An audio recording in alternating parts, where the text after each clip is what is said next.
जय हिंद। आज के अध्ययन का विषय है लॉरेंज वक्र व गिनी गुणांक। लॉरेंज वक्र व गिनी गुणांक का उपयोग गरीबी की सापेक्ष माप के लिए किया जाता है। गरीबी की सापेक्ष माप में पहले जो लॉरेंज वक्र है वह इसका चित्रात्मक प्रदर्शन है और गिनी गुणांक इसका इसी के तहत निकाला गया गणितीय निरूपण है। तो सबसे पहले हम इसको लॉरेंज वक्र की रचना विधि को समझते हैं। लॉरेंज वक्र में एक्स अक्ष पर संचयी जनसंख्या को दिखाया जाता है, यानी 10% जनसंख्या, 20%, 30% और 100% जनसंख्या तक। और इसी तरह से वाई अक्ष पर प्राप्त आय यानी आय प्राप्त का संचयी प्रदर्शन किया जाता है 10%, 20%, 30%, 100% तक। ये इसको इधर लिखा गया है। अब जब जनसंख्या का 10% भाग 10% आय भी प्राप्त कर ले रहा है तो देश में या उस अर्थव्यवस्था में समानता होगी। 20% भाग 20% आय, 30% भाग 30%। यदि इस तरह का आदर्श वितरण हो आय का तो बिल्कुल एक समता रेखा प्राप्त हो जाएगी और उस देश में, उस अर्थव्यवस्था में किसी प्रकार की विषमता विद्यमान नहीं होगी। लेकिन वास्तव में ऐसा होता नहीं है। जो निचली जनसंख्या होती है, ध्यान रहे ये जनसंख्या का जो भाग बढ़ रहा है, ये उनकी नीचे वाली जनसंख्या गरीब होगी, ऊपर वाली जनसंख्या अमीर मानी जाएगी यदि आय की वितरण की विषमता हो। तो यदि वास्तविक वितरण इस प्रकार का हो कि 10% जनसंख्या मुश्किल से 1-2% आय प्राप्त करती हो, 20% जनसंख्या 10% से नीचे प्राप्त करती हो, 30% जनसंख्या ध्यान देंगे 10-11% आय प्राप्त कर रही है, तो यह देश में विषमता विद्यमान होगी। अब यहाँ देख रहे हैं कि 90% जनसंख्या आय का केवल 50% प्राप्त कर रही है और शेष जो 10% जनसंख्या है आय का ऊपरी 50% इस चित्र के माध्यम से जो प्रदर्शित हो रहा है पा रही है।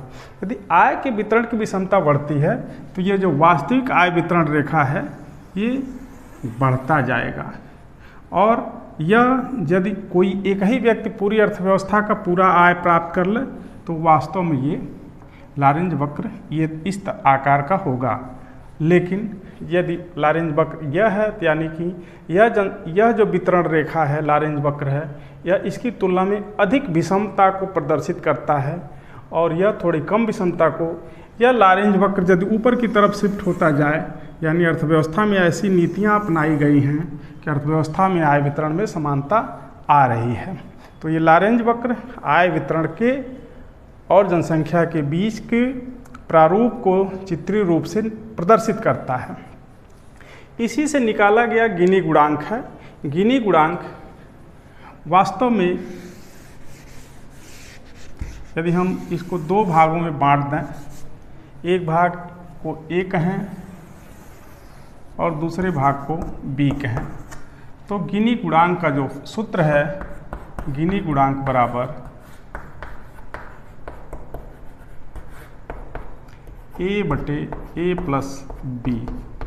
यानी कि यह ए भाग है और ये धन बी, इसे भाग दिया जाएगा। ये भाग ज्यों-ज्यों छोटा होता जाएगा, ए भाग ज्यों-ज्यों छोटा होता जाएगा त्यों-त्यों इसका मान कम होता जाएगा और ए भाग ज्यों-ज्यों बड़ा होता जाएगा इसका मान बढ़ता जाएगा। इसलिए गिनी गुणांक का मान होता है 0 से 1 के बीच।